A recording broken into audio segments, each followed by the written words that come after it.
TRS party అధినేత కేసీఆర్ గారి యొక్క భారీ సభలైతే జనవరి 15 తర్వాత ఉండబోతున్నట్టు కూడా క్లియర్ కట్‌గా తెలుస్తా ఉంది. నీటి అంశం పైన ఏవైతే ప్రాజెక్టులు ఇటు చేవెళ్ళ గావచ్చు, ఇటు రంగారెడ్డికి సంబంధించిన ప్రాజెక్టులు గావచ్చు, నల్గొండకు సంబంధించిన ప్రాజెక్టుల విషయంలో గావచ్చు, మొన్న ప్రెస్ మీట్ పెట్టి ఏ అంశం అయితే చెప్పారో ఇక ప్రజాక్షేత్రంలో మేము ఖచ్చితంగా ఉంటాము. ప్రతిపక్షానికి సంబంధించిన పోరాటం చేస్తాము. ఇక పోరాటానికి సిద్ధమవుతున్నాం అన్నట్టుగా గతంలోనే కేసీఆర్ చెప్పడం అయితే జరిగింది. ఈ అంశం పైన ఉమ్మడి పాలమూరు, నల్గొండకు సంబంధించిన నేతలతోని, ఉమ్మడి రంగారెడ్డికి సంబంధించిన నేతలతోనైతే ఈరోజైతే సమావేశమై వాటికి సంబంధించిన వ్యూహాలైతే రచిస్తా ఉన్న పరిస్థితి అయితే కనబడతా ఉంది.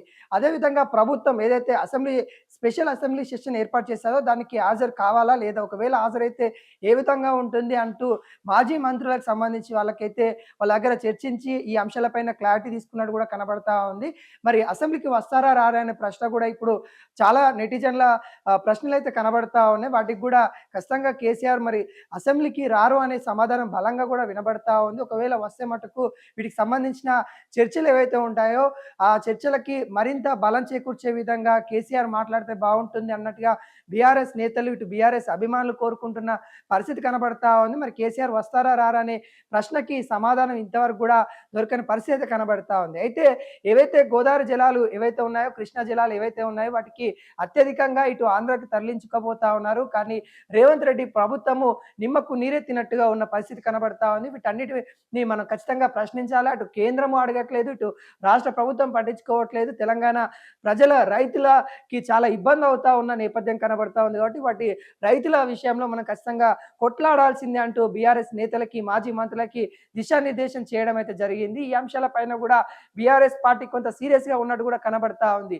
ఇప్పటికే నీటి అంశాల పైన అసెంబ్లీకి రా, దమ్ముంటే రా అన్నట్టుగా కాంగ్రెస్ నేతలు పిలుస్తా ఉన్న పరిస్థితి కనబడతా ఉంది. స్పెషల్ అసెంబ్లీ సెషన్ నిర్వహిస్తా ఉన్నాము, నీటి గురించి మాట్లాడుకుందాము, మీరు ఏమైనా మాట్లాడాలనుకుంటే అసెంబ్లీకి వచ్చి మాట్లాడండి అంటూ ఇటు కేసీఆర్ ని ఇటు సవాలు చేస్తున్న పరిస్థితి కనబడతా ఉంది. మరి ఆ సవాల్కి ఖచ్చితంగా కేసీఆర్ వస్తారు అనే కొంత కోణం అయితే బీఆర్ఎస్ నేతలు ఇటు చెప్తా ఉన్న పరిస్థితి కనబడతా ఉంది. కానీ కేసీఆర్ వస్తారా రారా అనేది కూడా ఏం క్లారిటీ లేని పరిస్థితి కనబడుతుంది. కానీ ఉమ్మడి రంగారెడ్డి కావచ్చు, పాలమూరు కావచ్చు, ఈ ఏవైతే నల్గొండ కావచ్చు, ఈ జిల్లాలో అయితే భారీ సభలు అయితే ఉండబోతా ఉన్నాయి. జనవరి 15వ తారీఖు అంటే సంక్రాంతి తర్వాత ఈ సభలు అయితే ఉండే అవకాశాలు అయితే కనబడతా ఉన్నాయి. భారీ స్థాయిలో సభలు ఏర్పాటు చేయడానికి బీఆర్ఎస్ నేతలు సంసిద్ధమవుతున్న పరిస్థితి కనబడుతుంది. గతంలో కూడా ఇటు నల్గొండ కావచ్చు, వరంగల్ కావచ్చు భారీ సభలు నిర్వహించినప్పుడు భారీ స్థాయిలో ప్రజలు వచ్చారు. కాబట్టి ఈ అంశాలన్నీ గుర్తుంచుకొని ఏర్పాట్లు చేయాలి, ప్రజలకు ఎటువంటి ఇబ్బంది కలగకుండా సభ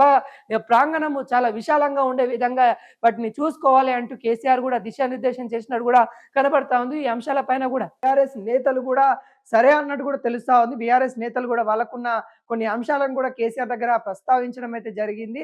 ప్రాజెక్టుల విషయంలోనే ముఖ్యంగా కాంగ్రెస్ సర్కార్ చేస్తా ఉన్న అన్యాయం ఏదైతే ఉందో వాటి అన్నిటిపైన కూడా ఒక నివేదిక తయారు చేసి ప్రజల్లోకి తీసుకెళ్లాలి అనే కోణంలో ఒక నివేదిక కూడా తయారు చేద్దాము. గతంలో ఎన్ని ఎకరాలకి నీళ్ళు ఇచ్చాము, ఇప్పుడు ఎన్ని ఎకరాలకు నీళ్ళు ఇస్తా ఉన్నాం, గతంలో బీఆర్ఎస్ ప్రభుత్వం ఉన్నప్పుడు ఎన్ని టీఎంసీలో వాటర్ మనం యూజ్ చేసుకున్నాము, అక్కడ ఉన్న ఏదైతే ఆంధ్రప్రదేశ్ లో ఉన్న ప్రభుత్వం ఎన్ని టీఎంసీలు తీసుకుంది, మనకున్న వాటా ఎంత, వాళ్ళకున్న వాటా ఎంత, ఇప్పుడు మనం వాడుతుంది ఎంత, అప్పుడు వాళ్ళు వాడింది ఎంత, ఇవన్నీ అంశాల పైన కూడా ఒక క్లియర్ కట్ గా ఒక పవర్ పాయింట్ ప్రజెంటేషన్ ఇవ్వాలి అన్నట్టుగా బీఆర్ఎస్ నేతలకి ఇటు సూచించినట్టు కూడా చెప్పడం అయితే జరిగింది. దీంట్లో హరీష్ రావు కీలకంగా వ్యవహరించాలి అన్నట్టుగా కేసీఆర్ చెప్పినట్టు కూడా కనబడతా ఉంది.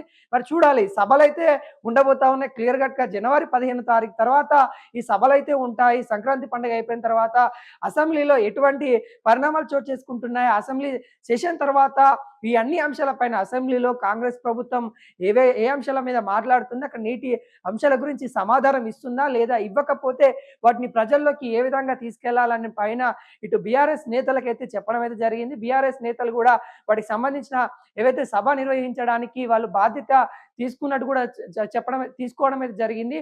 ఇన్ఛార్జీలను కూడా నియమించడం అయితే జరిగింది. ఈ అంశాలుగా మరి బీఆర్ఎస్ ఈ రోజైతే కొంత వ్యూహాత్మకంగా ముందుకెళ్తున్న పరిస్థితి కనబడతా ఉంది. ముఖ్యంగా ఈ నీటి వనరుల పైన అయితే మరి బీఆర్ఎస్ పార్టీ సీరియస్ గా ఫోకస్ చేసినట్టు కూడా కనబడతా ఉంది. ఇప్పటికే రేవంత్ రెడ్డి సర్కార్ కూడా గత ప్రభుత్వం చేసిన పాపం వల్లనే ఈ రోజు తెలంగాణకి నీటి వాటా తక్కువ లభిస్తా ఉంది. గతంలో చంద్రబాబు నాయుడు దగ్గరికి వెళ్ళి తను సంతకాలు చేసిన అవేవైతే ఉన్నాయో అవే ఇప్పుడు మనకి శాపంగా మారింది అంటూ ఇటు బీజేపీ నేతలు, కాంగ్రెస్ నేతలు చెప్తున్న పరిస్థితి అయితే కనబడతా ఉంది.